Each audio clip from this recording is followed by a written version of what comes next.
Hello chums, it's the turn of Keed'kak this week. Not an IKEA storage solution, but in fact a Yamri, that's the species name. You know old Kitik from the back of the cantina. Yes, that one, the praying mantis guy. I'm not quite sure what they're doing in a bar, because how can they pick up a pint or anything really?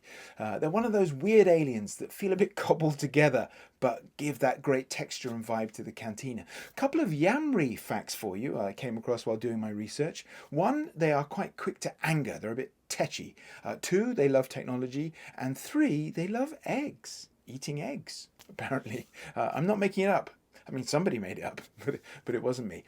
So we're going to make old Kitik today. I wanted to make one that was based with a 3D print, but also one that was a bit more scratch built. So I tried to find a model of a praying mantis that I could use, but I could only find this, and it's a bit small. But if you wanted to make one in the 3.75 scale, you could use this, I think, perfectly nicely. So I'll still put the link to this, AliExpress, about £4, in the description below. So if you want to have a go at that, you can. Otherwise, you can use the base of a really cool 3D print for the top half of a praying mantis. What can you expect today? Well, you can expect some daring acts of courage and recklessness with a knife. You can expect some stolen nail polish. You can even expect a quiz along the way. So there's a lot to look forward to in this short video. But without further ado, we are going to go straight to the printing cupboard. Here we go, then only used the top piece of this rather lovely model from Anhels Natura. I'll put the link in the blurb. I reduced it by 85%, which was purely a guess, but it seemed to be about the right size. Printed it with tree supports and just pulling them off now, gently, gently, gently, gently. Even though we're not going to be using the antenna or these little bits on the front of the legs, just because, you know, the original didn't have either of those things. Still trying not to break anything. So just snipping off the tree supports, off they come nice and easy, and then off with the antenna. She won't be able to get the BBC anymore. And then sanding down the little bits. Here I went a little rogue. So this is a bit of boiling water. I dunked him for literally 15 seconds, popped him out, and I just wanted to readjust the head angle and also the arms. So while it was soft, I was just maneuvering it about, and it seemed to work okay.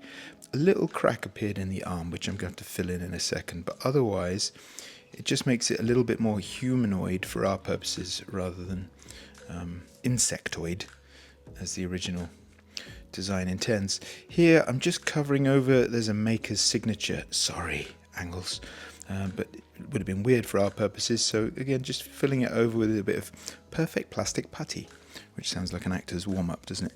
And then filling in the gap with the same stuff and smoothing it over. And then I also texturized the belly a little bit just to give it a couple of easy ridges just with that tool. Onto the skirt, and we're going to decloak bib fortuna and just use the bottom half. I got a spare bib, so I was like, oh, maybe I used that. Now just working out how much of this skirt do we need? And actually, don't chop any off because it's about right. If you keep the whole skirt, it keeps the height. This is roughly the height we want to go for, so sort of bar height, a couple of meters in reality. I say reality.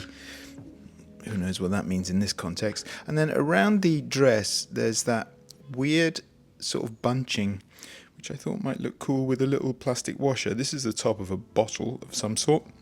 So just chopping that off, and then going to slide old Keed'kak into the housing, and then cover over the joins and stuff with this bit of ribbon that came off a chocolate box. That was given to my wife as a birthday present. Little did they know that it would become a cummerbund for an insectoid alien. I covered this bit of the bottle cap because I wasn't sure if that would need to look like the body of old Keed. The undersides of these arms, I'm doing a lighter green yellow because I noticed this praying mantis there. They've got nice sort of shading and interesting skin colors and tones. So I'm just adding a lighter green, and then here just brushing over, almost dry brushing, just using this dry brushing thing that I printed out. So just giving a light dusting of yellow on some of these bits of, I don't know what they are, things that stick out, and then also on his stomach and little bits here and there just to change the colour and tone. I've got a little bit of green in there as well in that bottle cap, so I'm just putting some darker bits of green in places, again just to give a bit of depth. Then I accidentally didn't record myself while I was putting some darker bits on, so down the side here, also on the tips of his, not fingers, but I think they're called raptorial legs. Amazing what you learn. And then I flicked a little bit of brown just with the flicking from the brush to make some dappled effect on his belly. And there's that darker line just down the ridge on his side, just trying to bring out some detail, give it a bit of depth, try and bring it to life a little bit if we can. A few little touch-ups here and there, and just dabbing away, sort of blending the paint in wherever possible so there aren't any hard paint lines. And that's about the body more or less done. Back to the skirt. I'm going to glue that bottle top bit in, which wasn't easy because I should have cut the rim off the bottle top and it was stopping me getting a close fit. So chop that back off, and then ooh, that was close. I've let myself down, haven't I? I was better with the knife earlier, but now I've regressed. I'm really sorry. Please be more careful, everyone, than I am.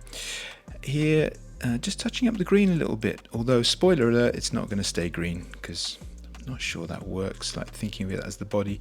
I wanted to get the alien to lean in a little bit, and that was tricky to arrange, so I just cut a little sort of groove, a little divot out of the bottle to allow her to lean forward a bit. So that's what's going on there. A few touch-ups, and you can see now the top of the bottle is black, giving everything a hit of varnish.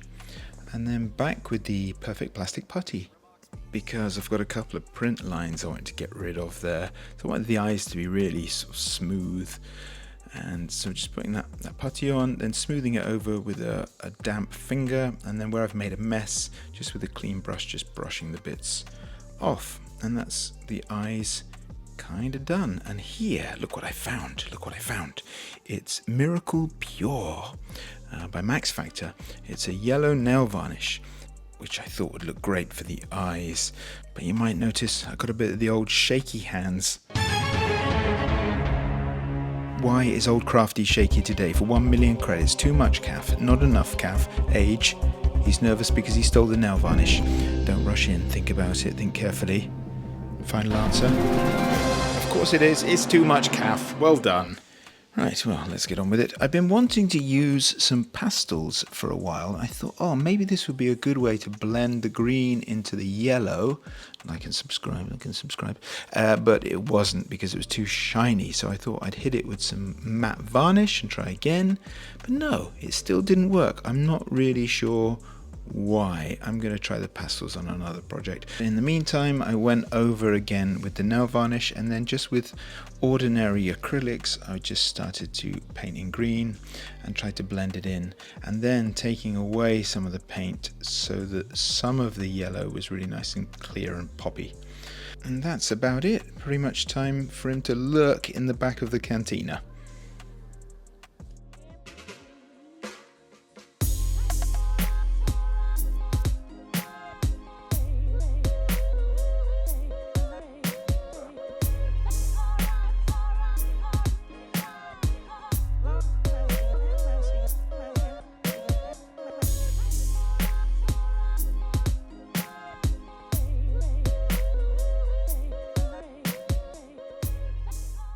Here's old Keed'kak, finished and fresh from the cantina, just to give you an idea of what it looks like round the back. I left this bit open, so I wasn't worried about that because I know it's always going to face this way at the back of the cantina. But if you did want to close that up, you could still use Bib Fortuna's cape. You just have to make it a bit narrower, so it'd be a bit more of a fitted skirt. And in the original, it's quite blousy, isn't it? It's quite a full skirt, so I've got a bit of a sponge just sort of helping give that effect.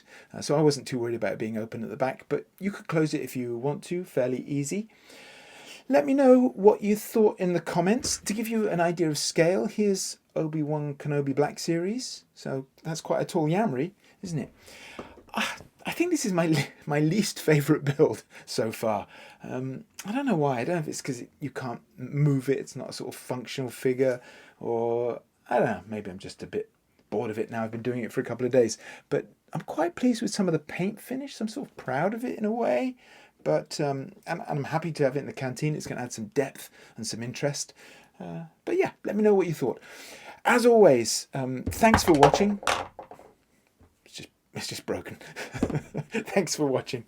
And I'll see you next time for whatever the next build is. See ya.